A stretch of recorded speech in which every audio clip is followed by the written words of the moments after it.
Switzerland. Carl Gustav Jung,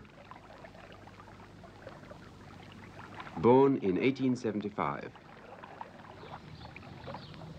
With Freud, one of the founding fathers of modern psychology. Still working at 84, he is the most honored living psychiatrist, and history will record him as one of the greatest physicians of all time.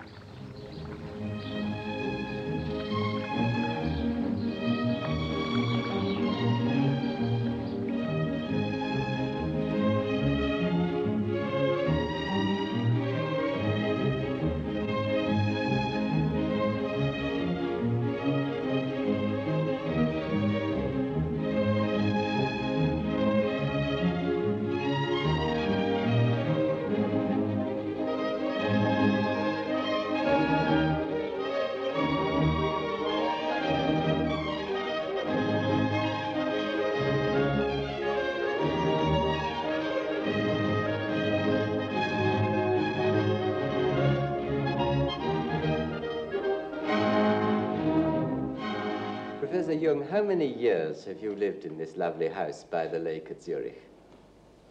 It's just about 50 years. Do you live here now just with your secretaries and your English housekeeper? Yes. No children or grandchildren with you?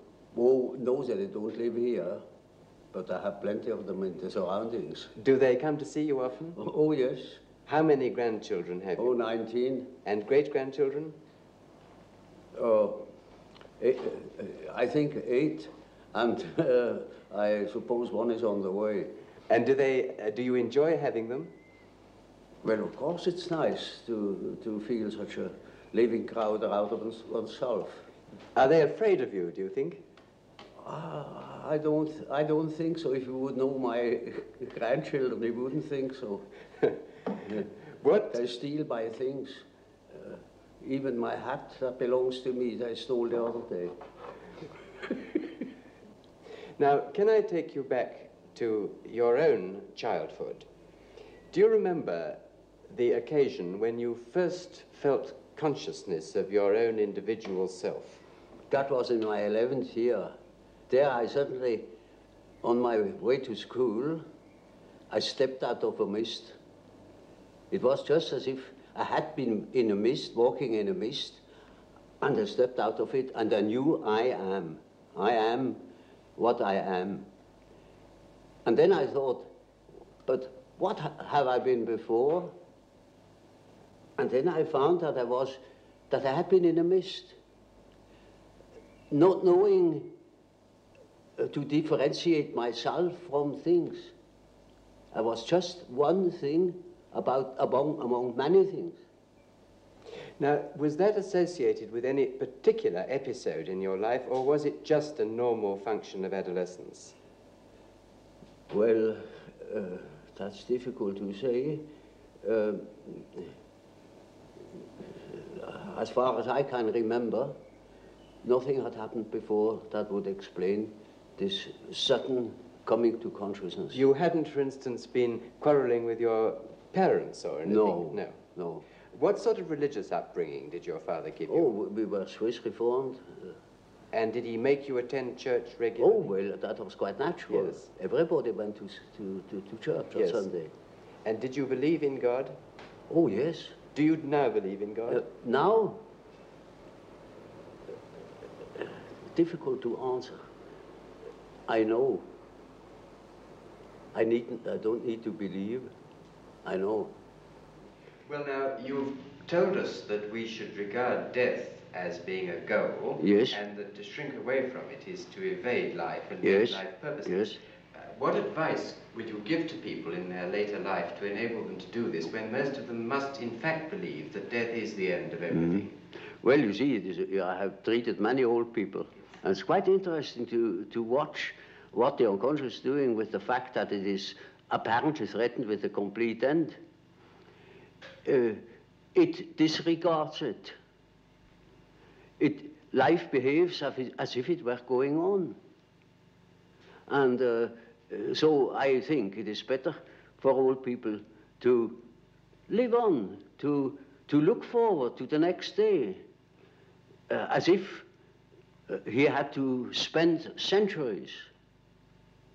And then he lives properly. But when he is afraid, when he doesn't look forward and he looks back, he petrifies, he gets stiff and he dies before his time. But when he is living on, looking forward to the great adventure that is ahead, then he lives. And that is about what the unconscious is intending to do. Of course, it's quite obvious that we are all going to die, and this is the sad finale of everything. But nevertheless, there is something in us that doesn't believe it, apparently. But this is merely a fact, a psychological fact. Doesn't mean to me that it proves something. It is simply so. For instance, I may not know why we need salt, but we prefer to eat salt too, because you feel better. And so when you think in a certain way, you may feel considerably better. And I think if you think along the lines of nature, then you think properly. And this leads me to the last question that I want to ask you. As the world becomes more technically efficient, it seems increasingly necessary for people to behave communally and collectively. Now, do you think it possible that the highest development of man may be to submerge his own individuality in a kind of collective consciousness? That's hardly possible. I think there will be a reaction. A reaction will set in against this communal dissociation. You know, man doesn't stand forever his nullification.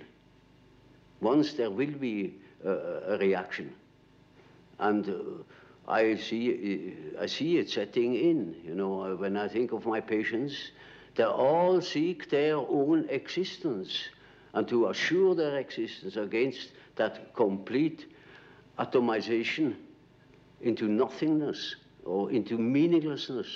Man cannot stand a meaningless life.